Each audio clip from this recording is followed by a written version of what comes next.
Ang ikalawang sulat ni Pablo sa mga taga-Korinto. Unang kabanata. Mula kay Pablo na hinirang ng Diyos upang maging apostol ni Kristo Jesus, at mula rin sa ating kapatid na si Timoteo, para sa iglesia ng Diyos sa Korinto at sa mga hinirang ng Diyos na nasa buong Akaya. Sumainyo nawa ang pagpapala at kapayapaang mula sa Diyos na ating Ama at sa Panginoong Hesukristo. Purihin natin ang Diyos at Ama ng ating Panginoong Hesukristo, ang mahabaging Ama at Diyos na pinagmumula ng lahat ng kaaliwan. Inaaliw niya tayo sa ating mga kapighatian upang sa pamamagitan ng kaaliwang tinanggap natin sa Kanya ay makatulong naman tayo sa mga namimighati. Kung paanong kami nakakabahagi sa maraming paghihirap ni Kristo, may bahagi rin kami sa kaaliwang mula sa Diyos sa pamamagitan ni Kristo. Kung naghihirap man kami, ito'y sa ikaaliw at ikaliligtas ninyo. Kapag naaaliw kami, kayo ba'y naaaliw rin at lumalakas upang inyong matiis ang mga kapighatiang dinaranas ninyo tulad namin. Kaya't matibay ang aming pag-asa para sa inyo, sapagkat alam namin kung paanong kahati kayo sa aming kahirapan, magiging kahati rin kayo sa aming kaaliwan. Mga kapatid, ibig naming malaman ninyo ang mga kapighatiang dinanas namin sa Asya. Napakabigat ng aming dinanas. Ano pa't akala namin ay mamamatay na kami? Para kaming nahatulan ng kamatayan. Nangyari yon upang huwag kaming manalig sa aming sarili, kundi sa Diyos na muling bumubuhay sa mga patay. Iniligtas niya kami sa malagim na kamatayan at patuloy na ililigtas. Kami umaasa na patuloy niya kaming ililigtas sa tulong ng inyong mga panalangin. Sa gayon, marami ang magpapasalamat sa Kanya dahil sa pagpapala niya sa amin bilang tugon sa panalangin ng marami. Ito ang aming ipinagmamalaki at pinapatunayan naman ang aming budhi. Tapat at walang pagkukunwari ang aming pakikitungo sa lahat, lalo na sa inyo. Nagawa namin ito sa tulong ng Diyos at hindi sa pamamagitan ng karunungan ng tao. Ang isinulat namin sa inyo ay yun lamang kaya ninyong basahin at unawain. Gayunpaman, hindi pa rin ninyo kami maunawaan ng lubos. Umaasa akong mauunawaan din ninyo kami, upang sa araw ng Panginoong Hesus, ipagmamalaki ninyo kami kung paanong ipagmamalaki rin namin kayo. Dahil sa natitiyak ko ito, binala kong pumunta muna dyan upang mag-ibayo ang inyong kasiyahan. Binala kong dumaan muna dyan pagpunta ko sa Macedonia, at dumaan uli pagbabalik ko galing doon upang matulungan ninyo ako sa pagpunta ko sa Judea. Ako ba'y nagdadalawang isip ng balaking ko ito? Ako ba'y nagpaplanong tulad ng mga taga-sanlibutan na nagsasabing, oo, at pagkatapos hindi naman pala? Kung paano ang Diyos ay tapat, gayon din ang salita ko sa inyo. Ang oo ko ngayon ay mananatiling oo. Ang anak ng Diyos na si Hesukristo na ipinangaral namin ni Silvano at Timoteo ay hindi oo at hindi. Dahil lagi siyang oo, sapagkat siya ang katuparan ng lahat ng pangako ng Diyos.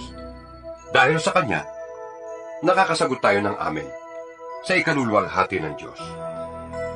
Ang Diyos ang nagpapatibay sa amin at sa inyo sa pamamagitan ng pakikipag-isa kay Kristo. At siya rin ang humirang sa amin.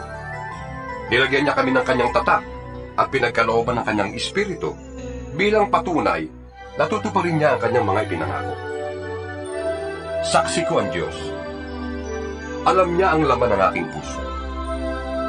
Hindi muna ako pumunta riyan sa Korinto sapagkat kayo rin ang inaalala ko. Hindi sa ibig namin pangunahan kayo sapagkat alam naming matatag na kayo sa pananampalataya. Nais lamang naming tumulong upang maging maligaya kayo. Ikalawang kabanata. Pinasya kong wag na munang pumunta riyan upang hindi kayo muling madulutan ng kalungkutan. Sapagkat kung dudulutan ko kayo ng kalungkutan, sino pa ang aaliw sa akin? Hindi ba kayo rin? Kaya, sumulat muna ako sa inyo. Ayoko sa pagpunta ko riyan ay dulutan ng lungkot ang mga taong dapat magpaligaya sa akin. Sapagkat natitiyak kong ang aking kaligayahan ay kaligayahan din ninyong lahat. ang puso ko'y puno ng lungkot at pag-aalala nang sulatan ko kayo. At maraming luha ang tumulo habang sinusulat ko yun. Sumulat ako sa inyo, hindi upang kayo'y dulutan ng kalungkutan, kundi upang ipadama sa inyo kung gaano kalaki ang aking pagmamahal.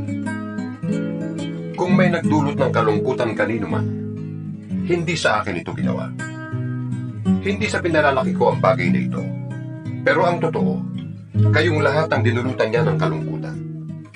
Sapat na ang parusang iginawad sa kanya ng nakararami sa inyo.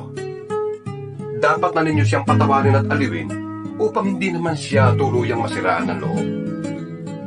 Kaya nakikiusap akong ipadama ninyo sa kanya na siya'y mahal pa rin ninyo. Ang isa pang dahilan ng pagsulat ko sa inyo noon ay upang subukin kayo at alamin kung sinusunod ninyo ang lahat ng ipinangaral ko sa inyo. Ang sino mang pinatawad ninyo ay pinatawad ko na rin. Ang pinatawad ko, kung meron man, ay pinatawad ko alang-alang sa inyo, sa harapan ni Kristo. Upang hindi tayo malinlang ni Satanas, hindi lingid sa atin ang ibig na mangyari. Nang dumating ako sa Troas upang mangaral ng magandang balita tungkol kay Kristo, binigyan ako ng Panginoon ng magandang pagkakataon upang maisagawa yon. Ngunit hindi rin ako mapanatag, sapagkat hindi ko natagpuan doon ang kapatid na Tito. Kaya ako'y nagpaalam sa mga taga roon at nagtuloy sa Macedonia. Ngunit, salamat sa Diyos, at lagi niya kaming isinasama sa parada ng tagumpay ni Kristo, dahil sa aming pakikipag-isa sa Kanya. At sa pamamagitan namin ay pinalalaganap ng Diyos sa lahat ng dako ang mabangong halimuyak ng pagkakilala sa Kanya. Para kaming mabangong samyo ng insensong inihahandog ni Kristo sa Diyos at nalalanghap naman ng mga naliligtas at ng mga napapahamak.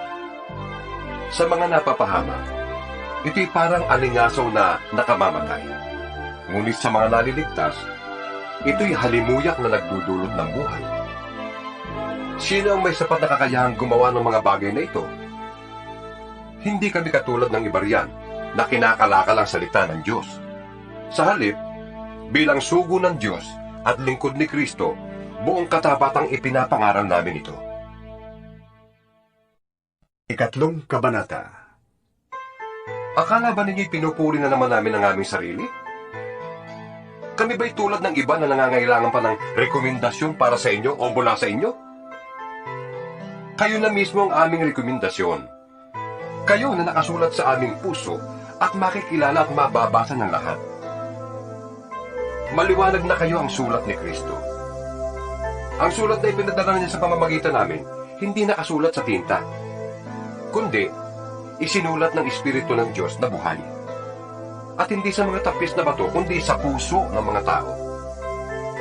Nasasabi namin ito dahil sa aming pagtitiwala sa Diyos sa pamamagitan ni Kristo. Kung sa aming sarili lamang, ay wala kaming kakayahang gawin ito. Ang Diyos ang nagkakaloob nito sa amin. Niloob niyang kami maging lingkod ng bagong tipan. Isang tipang hindi nababatay sa kautosang nakasulat, kundi sa Espiritu. Sapagkat ang kautosang nakasulat ay nagdudulot ng kamatayan, ngunit ang Espiritu'y nagbibigay buhay. Nang ibigay ang kautosang nakaukit sa mga tapyas ng bato, nahayag ang kalwalhatian ng Diyos. Ano pat hindi matingnan ng mga Israelita ang mukha ni Moises, kahit na ang liwanag na yun sa mukha niya ay nawawala. Kung ang paglilingkod na batay sa kautosang nakaukit sa bato at nagdadala ng kamatayan ay dumating na may kalakip na gayong kalwalhatian, gaano pa kaya ang paglilingkod ayon sa Espiritu? Kung may kalwalhatian ang paglilingkod na nagdudulot ng hatol na kamatayan, lalo pang malwalhati ang paglilingkod na nagdudulot ng pagpapawalang sala. Dahil dito, masasabi nating ang dating kalwalhatian ay wala na, sapagkat napalitan ng higit na malwalhati. Kung may kalwalhatian ang lumilipas, lalong higit ang kalwalhatian ng nananatili magpakailanman. Dahil sa pag-asa namin yan, malakas ang aming loob. Hindi kami tulad ni Moises na nagtalokbong ng mukha para hindi makita ng mga Israelita ang paglipas ng kalwalhatian nga. Ngunit naging matigas ang kanilang ulo. Kaya't hanggang ngayon nananatili ang talukbong na yon habang binabasa nila ang lumang tipan. Maaalis lamang ang talukbong na yon sa pakikipag-isa kay Kristo. Hanggang ngayon, may talukbong pa ang kanilang isip tuwing babasahin nila ang mga aklat ni Moises. Ngunit kapag lumapit ang tao sa Panginoon, naaalis ang talukbong. Ang Panginoong binabanggit dito ay ang Espiritu. At kung nasaan ang Espiritu ng Panginoon, mayroon doon kalayaan. At ngayong naalis na ang talukbong, nagniningning sa ating mga mukha ang kalwalhatian ng Panginoon. At ang kaningningan yan na nagmumula sa Panginoon na siyang Espiritu ang magbabago ng ating anyo upang lalong maging maningning hanggang maging kalarawan niya. Ika-4 na kabanata. Dahil sa habag ng Diyos, ibinigay niya sa amin ang ministeryong ito, kaya't hindi humihina ang aming loob. Tinaligdan namin ang lahat ng lihim at kahiyahiyang gawain. Hindi kami nanloloko ng mga tao. At hindi namin pinipilipit ang salita ng Diyos. Sa halip, hayagan naming ipinapangaral ang katotohanan. At ito'y alam ng Diyos. Kaya't handa kaming pahatol kanino man. Kung may kalabuan pa ang magandang balitang ipinapahayag namin, ito'y may kalabuan lamang sa mga napapahamak. Hindi sila sumasampalataya sapagat ang kanilang isip ay binulag ng Diyos ng kasamaan sa daigdig na ito, upang hindi nila makita ang liwanag na magandang balita tungkol sa kalwalhatian ni Kristo na siyang larawan ng Diyos. Hindi namin ipinapangaral ang aming sarili, kundi si Kristo Jesus bilang Panginoon. At kami ay lingkod ninyo alang-alang kay Jesus. Sapagkat ang Diyos na nagsabing, mula sa kadiliman ay sisilang ang liwanag, ay siya ring nagbigay liwanag sa aming isip upang makilala namin ang kadakilaan ng Diyos na nahahayag sa mukha ni Kristo.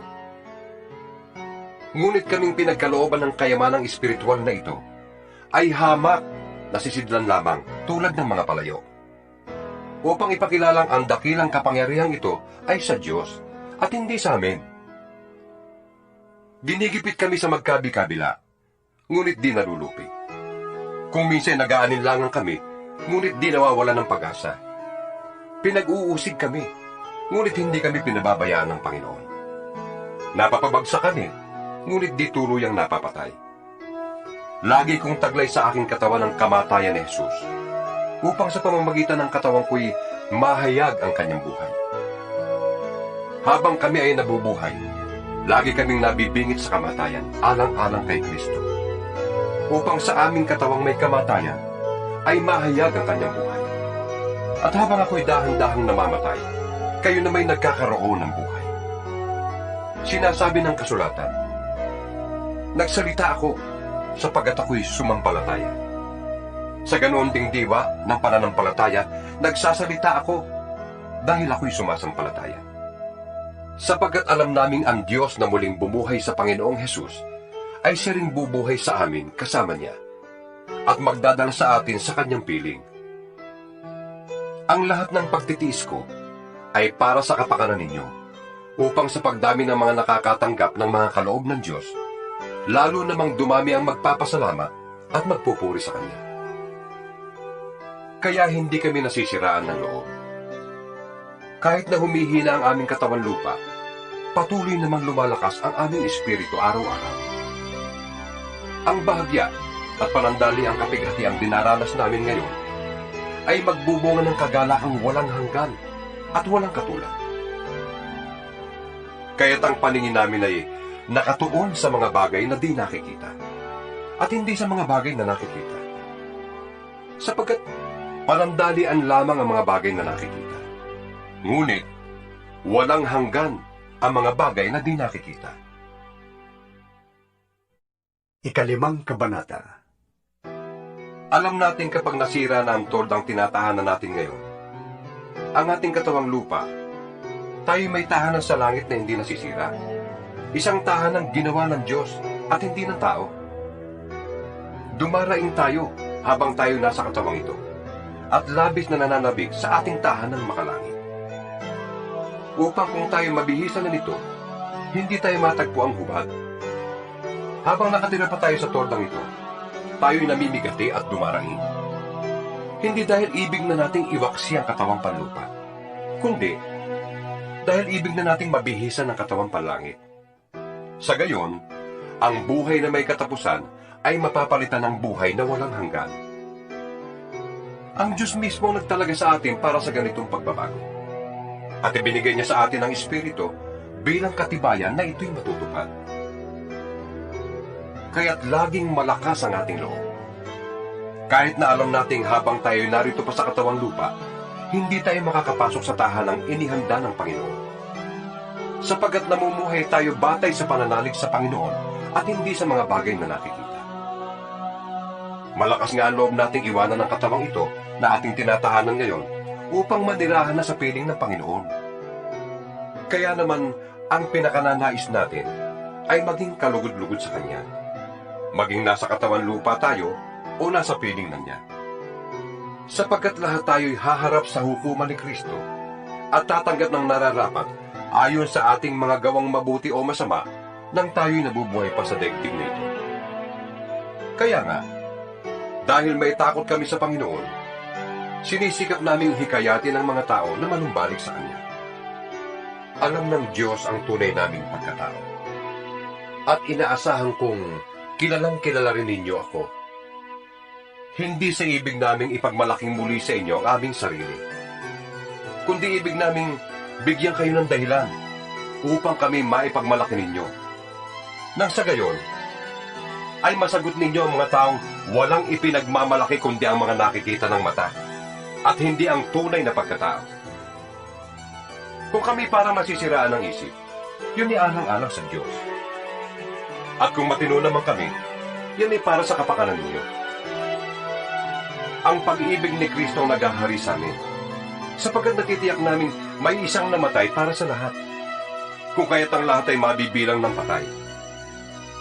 Namatay siya para sa lahat, upang ang mga nabubuhay ngayon ay huwag nang mabuhay para sa sarili, kundi para kay Kristo na namatay at muling nabuhay para sa kanila.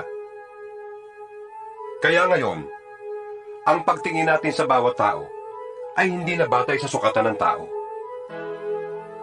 Noong una'y gano'n ang ating pagkakilala kay Kristo. Ngunit ngayon hindi na. Kaya't kung nakipag-isa na kay Kristo ang isang tao, isa na siyang bagong nilalang. Wala na ang dati niyang pagkatao. Sa halip, ito'y napalitan na ng bago. Ang Diyos ang gumawa ng lahat ng ito. Sa pamamagitan ni Kristo, ibinilang niya tayong mga kaibigan at hindi nakaaway. At pinili niya kami upang mapanumbalik sa kanyang mga tao. Ang ibig sabihin, sa pamamagitan ni Kristo, ang mga tao'y ibinilang ng Diyos na kaibigan at nilimot na niya ang kanilang mga kasalanan. At kami naman ay inatasan niyang ipamalita ito. Kaya nga, kami sugo ni Kristo. Ang Diyos mismo nakikiusap sa inyo sa pamamagitan namin. Kami nakikiusap sa inyo alang-alang kay Kristo. Makipagkasundo na kayo sa Diyos. Hindi nagkasala si Kristo. Ngunit dahil sa atin, siya'y itinuring na makasalanan upang sa pamamagitan niya ay maging matuwid tayo sa harap ng Diyos. Ika-6 na kabanata. Yamang kami mga katulong sa gawain ng Diyos. Nakikiusap kami sa inyo na huwag ninyong sayangin ang pagkakataong ibinibigay sa inyo ng Diyos. Sapagkat sinasabi niya, sa kaukulang panahon ay pinakinggan kita. Sa araw ng pagliligtas, sinaklolohan kita. Ito na ang panahong nararapat. Ngayon na ang araw ng pagliligtas. Iniwasan naming makagawa ng anumang ipagdaramdam ni numan upang hindi mapulaan ang aming paglilingkod. Sa halip, sinisikap namin sa lahat ng paraan na ipakilalang kami lingkod ng Diyos sa pamamagitan ng matyagang pagtitiis sa lahat ng uri ng kahirapan, kapighatian, at mga kagipitan. Kami hinagupit, ibinilanggo at binugbog. Naranasan namin ang magtrabaho ng labis, ang di matulog magdamag, ang di kumain ng ilang araw. Namuhay kami ng malinis, may kaalaman, pagtitiis at kabutihan, upang ipakilalang kami lingkod ng Diyos sa patnubay ng Espiritu Santo at sa pamamagitan ng aming tapat na pag-ibig. Tapat na pananalita at sa kapangyarihan ng Diyos. Ang pagiging matuwid ang siya naming sandatang panlaban at panangga. Naranasan naming maparangalan at siraan ng puri, ang laitin at papurihan. Kami itinuring na sinungaling, gayong totoo naman ang aming sinasabi. Itinuturing na di kilala, gayong kami kilalang kilala. Itinuturing na mamamatay na, ngunit buhay naman. Pinaparusahan kami, subalit hindi kami namamatay. Inari kaming hapis na hapis, ngunit laging nagagala. Mukhang naghihirap, ngunit pinapayaman namin ang marami. Parang walang-wala, ngunit sagana sa lahat ng bagay. Tapatan ang pagsasalita namin sa inyo, mga taga-Korinto. Ipinakita namin ang aming pag-ibig sa inyo. Hindi namin isinara ang aming puso sa inyo. Kayo nagsara ng inyong puso sa amin. Ako'y nagsasalitang tulad ng isang ama, kaya buksan naman ninyo sa amin ang inyong puso, tulad ng ginagawa namin sa inyo. Huwag kayong makisama sa mga di sumasampalataya. Maaari bang magsama ang katwiran at ang kalikuan? O kaya'y ang liwanag at ang kadiliman? Maaari bang magkasundo si Kristo at si Belial? Ano ang kaugnayan ng sumasampalataya sa di sumasampalataya? O ng templo ng Diyos sa Diyos-Diyosan ng mga pagano? Tayo ang templo ng Diyos na buhay. Siya na rin ang may sabi, mananatili ako at mamumuhay sa piling nila. Ako ang magiging Diyos nila, at sila'y magiging bayan ko. Kaya't lumayo kayo sa kanila. Humiwalay kayo sa kanila, sabi ng Panginoon. Huwag kayong makisama sa anumang karumihan, at tatanggapin ko kayo. Ako ang magiging ama ninyo, at kayo'y magiging anak ko, sabi ng Panginoong makapangyarihan sa lahat. Ikapitong Kabanata. Mga minamahal, yamang ipinangako sa atin ang mga bagay na ito. Linisin natin ang ating sarili sa lahat ng nakapagpaparumi sa ating katawan at espiritu.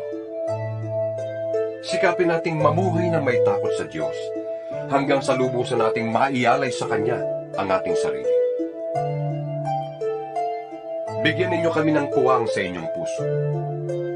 Kailan may hindi namin pininsala, siniraan o dinaya ang sino man sa inyo. Sinasabi ko ito hindi upang hatulan kayo, sapagkat gaya ng sinabi ko, mahal na mahal namin kayo at magkasama tayo sa buhay at kamatayan. Lubos ang aking pagtitiwala sa inyo. Lagi ko kayong ipinagmamalaki. Sa kabila ng lahat naming tinitiis, ang nadarama ko'y kaaliwan. Nag-uumapaw sa puso ko ang kagalakan. Nang kami nasa Macedonia, hindi rin kami nakapagpahinga. Panay hirap ang aming naranasan. Labanan sa kabi-kabila at sindakang naghari sa aming puso. Ngunit ang mga nahahapis ay hindi pinapabayaan ng Diyos. Inaliw niya kami sa pagdating ni Tito. At hindi lamang ang pagdating niya ang nakaaliw sa amin, kundi ang kabutihang ginawa ninyo sa Kanya. Ibinalita niya ang inyong pananabik na ako'y makita. Ang inyong kalungkutan at pagmamalasakit sa akin, kaya't lalo akong nagala. Hindi ko pinagsisisihan ang pagkasulat ko sa inyo, kahit na nalungkot kayo dahil dito. Nalungkot nga ako nang malaman kong nasaktan kayo ng kaunti dahil sa aking sulat. Ngayon ay nagagalak na ako, sapagkat ang kalungkutang iyon ang ginamit ng Diyos para akayin kayo na pagsisihan at talikdan ang inyong pagkakasala. Kaya't hindi kayo napasama dahil sa amin. Sapagkat ang kalungkutang buhat sa Diyos ay nagbubunga ng pagsisisi at pagbabago tungo sa kaligtasan. Ngunit ang kalungkutang dulot ng mundo ay humahantong sa kamatayan. Tingnan ninyong ibinunga ng kalungkutang buhat sa Diyos. Naging masikap kayo at masigasig na ipakilalang kayo'y walang kasalanan tungkol sa mga bagay niyo. Namuhi kayo sa inyong sarili. Sinidlan kayo ng takot. Nanabi kayo sa aking pagdating. Nagkaroon ng malasakit at hangaring maparusahan ang nagkasala. Ipinakita ninyo sa lahat ng paraan na kayo walang kinalaman sa mga bagay na yun. Alam ng Diyos na ang pagsulat ko sa inyo ay hindi dahil sa taong nagkasala, ni sa taong ginawa ng kasalanan, kundi upang makita ninyo kung gaano ang inyong pagmamalasakit sa amin. Kaya ang ginawa ninyo ay nagdulot sa amin ng malaking kaaliwan. At nalubos ang aming kagalakan dahil sa kasiyahang nadama ni Tito sa inyong piling. Ipinagmalaki ko kayo sa kanya at hindi naman ako napahiya. Sapagkat kung paanong lahat ng sinasabi ko sa inyo ay totoo, napatunayang totoo rin ang lahat ng sinabi ko kay Tito tungkol sa inyo. At habang iniisip niya ang inyong pagkamasunurin, lalo naman kayong napapamahal sa kanya, hindi rin niya malimut-limutan ang magandang pagtanggap at paggalang ninyo sa kanya.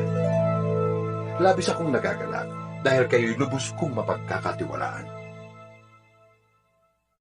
Ikawalong kabanata.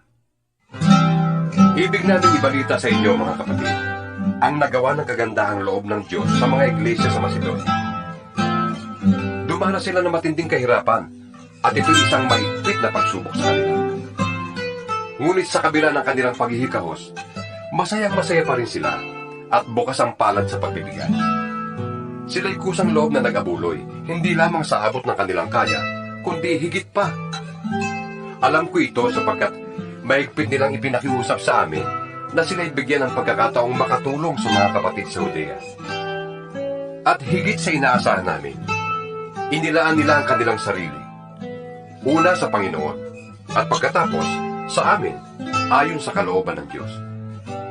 Kaya't pinakiusapan namin si Tito, yamang siya ang nagsimula nito, na kayo'y tulungan niya hanggang sa malubos ang pagkakawang gawa ninyong ito.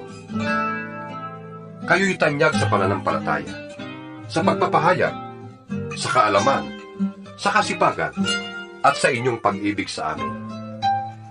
Sikapin din ninyong manguna sa pagkakawang gawa. Hindi sa inuutusan ko kayo. Sinasabi ko lamang sa inyo ang ginagawang pagtulong ng iba upang masubok ang katapatan ng inyong pag-ibig. Hindi kaila sa inyo ang kagandahang loob ng ating Panginoong Hesukristo. Kahit na mayaman, nagpakadukha siya upang mapayaman kayo sa pamamagitan ng kanyang pagiging dukha.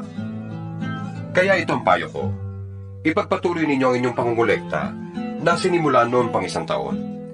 Kayong nanguna, hindi lamang sa pagsasagawa nito, kundi maging sa pagbabalak. Kaya ituloy na ninyo ito. Ang sigasig na ipinakita ninyo noon ay ipagpatuloy ninyo hanggang sa matapos. Magbigay kayo ayon sa inyong makakaya. Sapagkat kung bukal sa kalooban ng pagbibigay, tatanggapin ng Diyos ang inyong nakayanan. Hindi niya hinihintay na magbigay kayo ng hindi ninyo kaya. Hindi sa ibig kong guminhawang iba at mabigatan naman kayo. Masagana kayo ngayon. Marapat lamang na tulungan ninyo ang mga nangangailangan. Kung kayo naman ang mangailangan at sila'y managana, sila naman ang tutulong sa inyo. Sa gayon, pareho kayong nakatulong sa isa't isa at naganap sa inyo ang sinabi sa kasulatan. Ang nagtipon ng marami ay hindi lumabis, at ang nagtipon ng kaunti ay hindi naman kinulang. Nagpapasalamat ako sa Diyos dahil binigyan niya si Tito ng pagmamalasakit para sa inyo, na tulad din ng pagmamalasakit ko.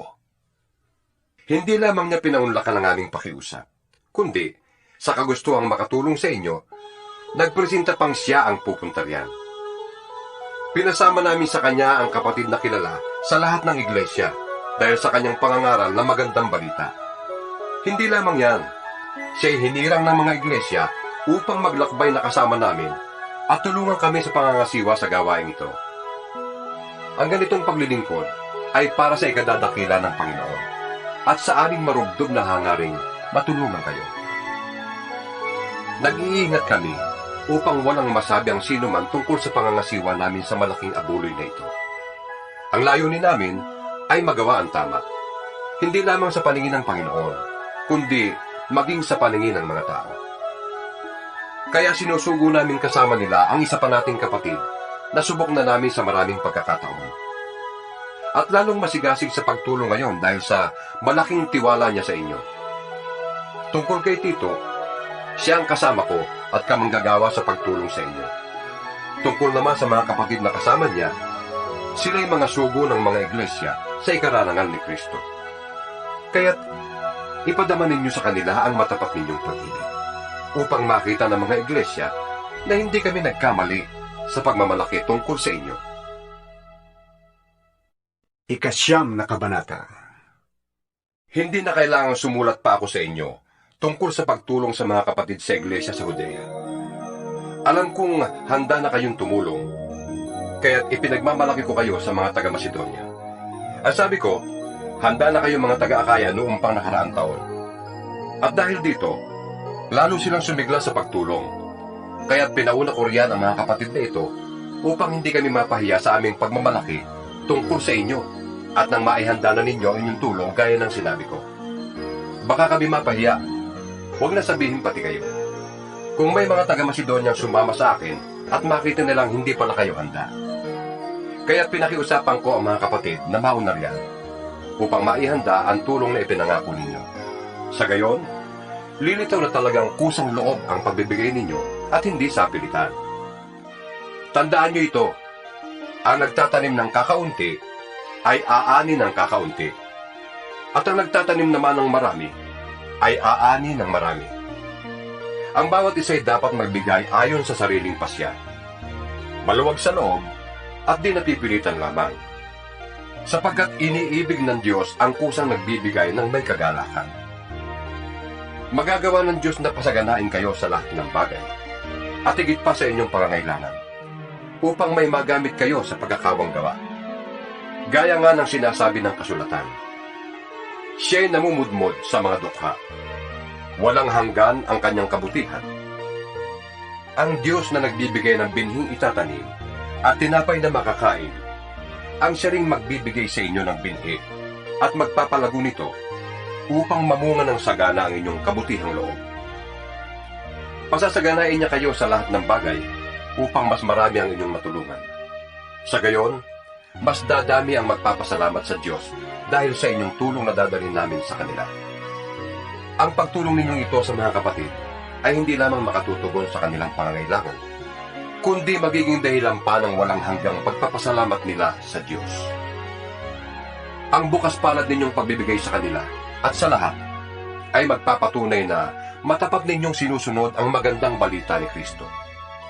Dahil dyan, magpupuri sila sa Diyos. Kaya't buong pagmamahal nila kayong idadalangin dahil sa dakilang kaloob ng Diyos sa inyo.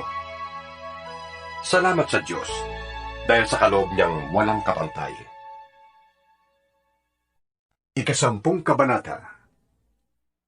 Akong si Pablo, na ang sabi ng ilan ay mapagpakumbaba at mabait kapag kaharap ninyo, ngunit matapang kapag malayo, ay nakikiusap sa inyo, alang-alang sa kababaang loob at kabutihan ni Kristo. Ipinapakiusap kong huwag ninyo kung piliting magsalita ng mabigat pagdating ko riyan. Dahil kaya kong gawin yon sa mga nagsasabing kami namumuhay ayon sa laman. Kung nabubuhay man kami bilang karaniwang tao, hindi kami nakikipaglaban ayon sa pamamaraan ng mundo. Ang sandatang ginamit namin sa pakikipaglaban ay hindi sandatang makamundo, kundi ang kapangyarihan ng Diyos na nakakapagbabagsak ng mga kuta. Sinisira namin ang mga maling pangangatwiran. Sinusugpo namin ang lahat ng pagmamataas laban sa kaalaman tungkol sa Diyos. At binibihag namin ang lahat ng isipan upang matutong sumunod kay Kristo. At kung lubusan na kayong sumusunod, nakahanda kaming parusahan ang lahat ng sumusuway. Ang mga bagay na panlabas lamang ang tinitingnan ninyo. Kung naniniwala ang sinuman na siya nakipag-isa kay Kristo, isipin niyang kami man, tulad niya, ay nakipag-isa rin kay Kristo. Ipagmalaki ko man ang kapangyarihang ibinigay sa amin ng Diyos sa ikatitibay ninyo at hindi sa ikapapahamak. Hindi ako mapapahiya. Huwag ninyong isiping pananakot lamang ang sulat ko sa inyo. Sinasabi ng ilan na sa sulat lamang ako matapang, sa harapan na may walang magawa. Dapat malaman ng mga taong nagsasabi ng ganyan, na kung ano ang sinasabi namin sa sulat ngayong malayo kami, ay siya rin namin gagawin kapag kaharap na nito kami. Hindi namin ipapantay o iahambing man lamang ang aming sarili sa ilang nagbubuhat ng sariling pagpo. Napakahangal nila. Sila naglalagay na sukatan at parisan ng kanilang sarili. Hindi kami lalagpas sa hangganang ibinigay sa akin ng Diyos. Ang gawaing inilaan niya sa amin, kasama na ang pangangaral namin sa inyo. Hindi kami lumalampas ng hangganan nang kami pumunta dyan sa inyo. Kami ang unang pumarian at nagdala sa inyo ng magandang balita tungkol kay Kristo.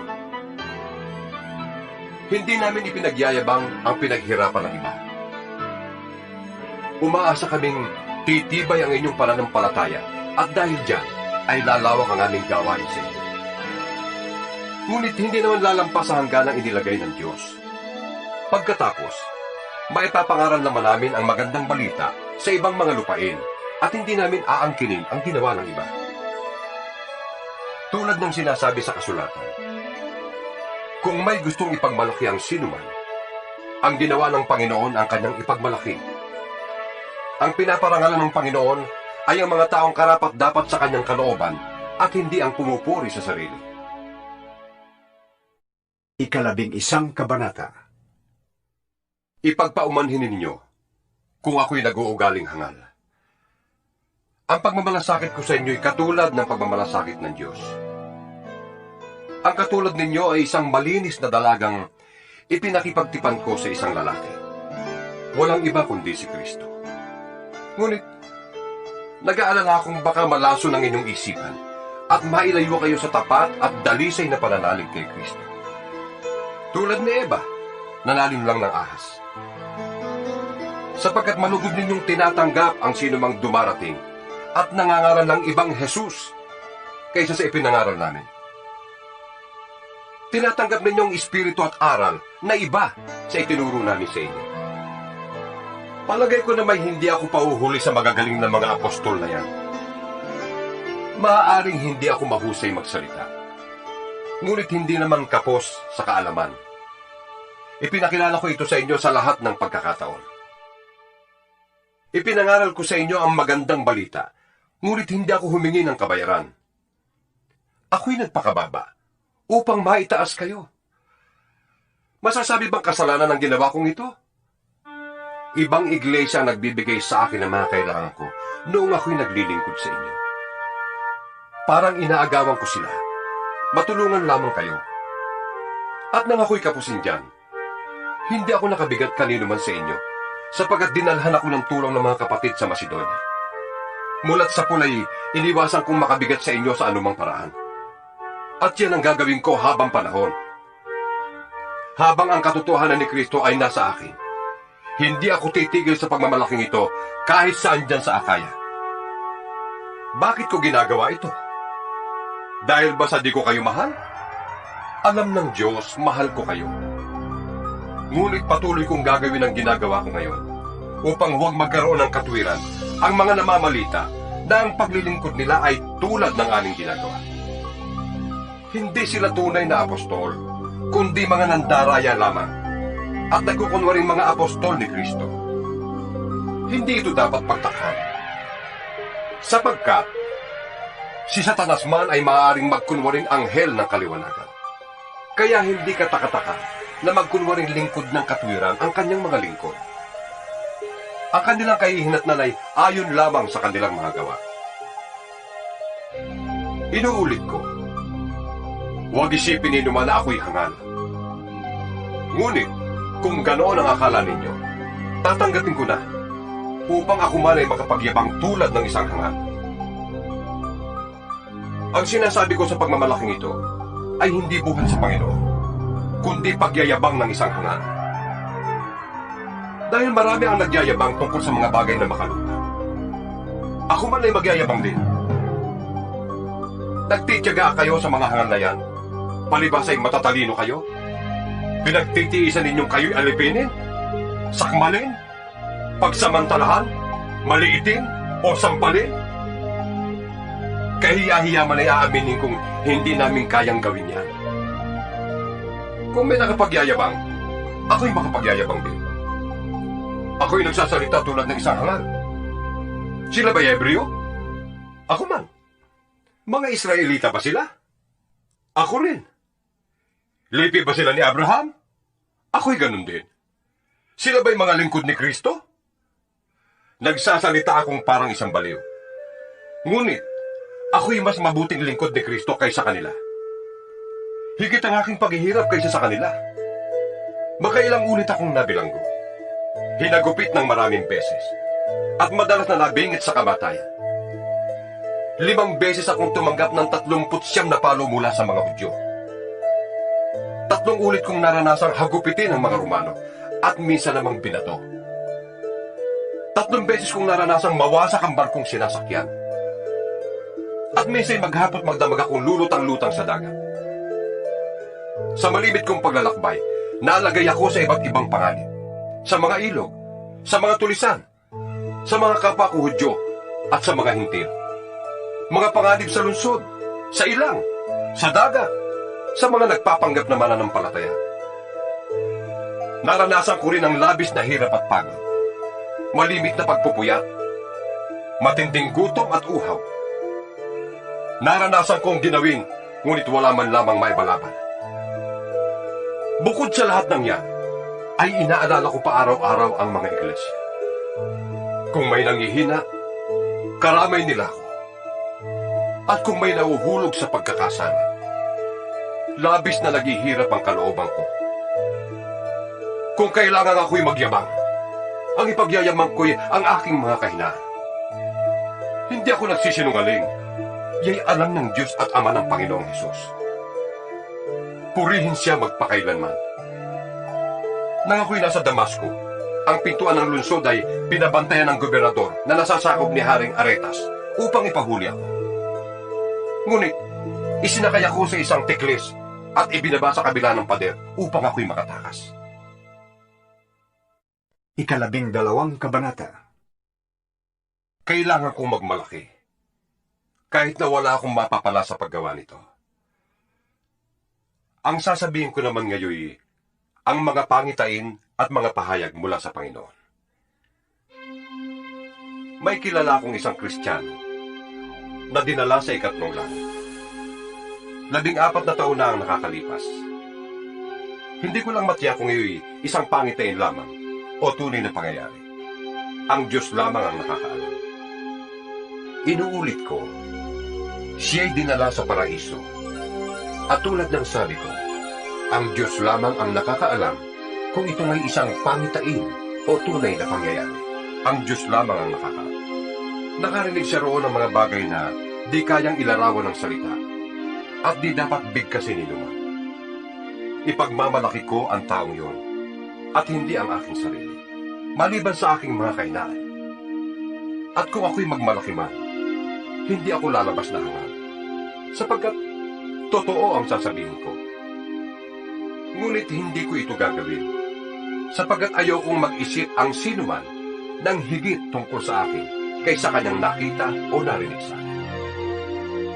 Ngunit upang hindi ko ipagyabang ang kamanghamanghang pahayag ng Diyos sa akin, ako'y binigyan niya ng isang kapansanan sa katawan na nagsisilbing sugo ni Satanas upang pahirapan ako. Nang sa gayon, hindi ako maging palalo. 3 beses kong idinalangin sa Panginoon na alisin ito. Ngunit ganito ang kanyang sagot: ang pagpapala ko ay sapat sa lahat ng pangangailangan mo. Lalong nahahayag ang aking kapangyarihan kung ikaw ay mahina. Kaya't buong galak kong ipagmamalaki ang aking mga kahinaan upang lalo kong madama ang kapangyarihan ni Kristo. Dahil kay Kristo, walang halaga sa akin kung ako may mahina, kutyain, pahirapan, usigin, at magtiis. Sapagkat kung kailan ako lalong mahina, saka naman ako nagiging malakas. Ako'y nag-asal hangal, ngunit kayong nagtulak sa aking gumawa niyon. kayo sana ang dapat pumuri sa akin. Dahil kahit na wala akong kabuluhan, hindi naman ako nahuhuli sa magagaling na apostol na yan. Buong tiyaga kong pinatutuhanan sa inyo na ako isang tunay na apostol sa pamamagitan ng mga himala at iba pang mga kamanghamanghang bagay. Paano nakalamang sa inyo ang ibang mga iglesia? Hindi sila nakalamang. Liban sa pangyayaring hindi ako humingi sa inyo ng kahit ano. Ipagpatawad ninyo kung iyon ay isang pagkukulang. Ito ang ikatlong pagpunta ko riyan. At hindi ako makakabigat sa inyo. Kayo ang nais ko, hindi ang inyong ari-arian. Ang mga magulang ang dapat mag-impok para sa mga anak, at hindi ang mga anak para sa mga magulang. At ikaliligaya kong gugulin ang lahat at ihandog pati ang aking buhay para sa inyong kapakanan. Dahil ba sa kayo'y minahal ko ng labis, kaya kaunti ang pagmamahal ninyo sa akin. Alam ninyong hindi ako nakabigat kanino man sa inyo. Subalit sinasabi ng ilan na ako'y tuso at nandaraya lamang sa inyo. Bakit? Pinagsamantalahan ko ba ang inyong kabutihan sa pamamagitan ng mga sinugo ko riyan? Pinakiusapan ko si Tito na pumunta riyan at pinasama ko sa kanya ang isang kapatid. Si Tito ba'y nagsamantala sa inyo? Hindi ba't namuhay kami ayon sa iisang espiritu at iisa ang aming pamamaraan? Akala ba ninyo ipinagtatanggol namin ang aming sarili? Hindi. Nagsasalita kami sa harapan ng Diyos ayon sa nais ni Kristo. Mga minamahal, lahat ng ginagawa namin ay para sa ikabubuti ninyo. Nangangamba akong baka pagpunta ko yan, ay may makita ako sa inyong di ko gusto, at kayo naman ay may makita sa akin na di ninyo gusto. Baka ang matakbuhan ko'y pag-aaway-away, pag-iinggitan, pag-aalitan, pagmamaramot, pagsisiraan, pagtsitsismisan, pagmamataas, at kaguluhan. Nangangamba ako na pagpunta kong muli riyan, hiyain ako ng aking Diyos sa harapan ninyo. At itatangis ko ang karumihan, pakikiapid, at kahalayang hindi pa ninyo pinagsisihat tinatalikdan. 13 kabanata. Ito ang ikatlong pagpunta ko riyan. Ang anumang sumbong ay kailangang patulayan ng 2 o 3 saksi, gaya ng sinasabi ng kasulatan. Ngayong ako'y malayo, inuulit ko sa mga nagkasala. At sa iba pa, ang sinabi ko noong pangalawang dalaw ko. Wala nang patapatawad pagdating ko dyan. Gagawin ko ito upang patulayan sa inyong si Kristo ay nagsasalita sa pamamagitan ko. Hindi siya mahina sa pakikitungo sa inyo, kundi makapangyarihan. Kahit na siya'y mahina ng ipako sa krus, nabubuhay siya ngayon sa kapangyarihan ng Diyos. Dahil sa pakikipag-isa namin sa Kanya, kami mahina rin. Ngunit, sa pakikitungo sa inyo, kami ay mabubuhay na kasama niya sa pamamagitan ng kapangyarihan ng Diyos. Subukin ninyo ang inyong mga sarili kung kayo'y namumuhay ayon sa pananampalataya. Suriin ninyo ang inyong sarili. Hindi ba ninyo nalalamang nasa inyo si Kristo Jesus? Maliban na lang kung kayo'y mga bigo sa pagsubok. Umaasa akong makikita rin ninyo na hindi kami bigo. Idinadalangin namin sa Diyos na sana'y huwag kayong gumawa ng masama. Hindi upang palabasin kami tama, kundi upang makagawa kayo ng mabuti. Kahit lumitaw na kami mali. Sapagkat hindi namin maaaring kalabanin ang katotohanan. Wala kaming magagawa kundi tanggapin ito. Kami nagagalak na maging mahihina kung kayo naman ay lalakas. Kaya, idinadalangin rin namin kayo'y maging ganap. Isinusulat ko ang mga bagay na ito habang ako'y wala pa riyan, upang pagdating ko ay hindi na kailangan pang magpakita ko ng pagsi sa paggamit ng kapangyarihang ibinigay sa akin ng Panginoon. Ang kapangyarihang ito'y ibinigay sa akin para sa ikatitibay, hindi para sa ikasisira ninyo. Hanggang dito na lamang mga kapatid, at paalam na sa inyo. Sikapin ninyong maging ganap at sundin ninyo ang mga payo ko. Magkaisa kayo at mamuhay ng payapa. Sa gayon, sa inyo ang Diyos ng pag-ibig at kapayapaan. Magbatian kayo bilang magkakapatid kay Kristo. Kinukumusta kayo ng lahat ng mga kapatid sa Iglesia.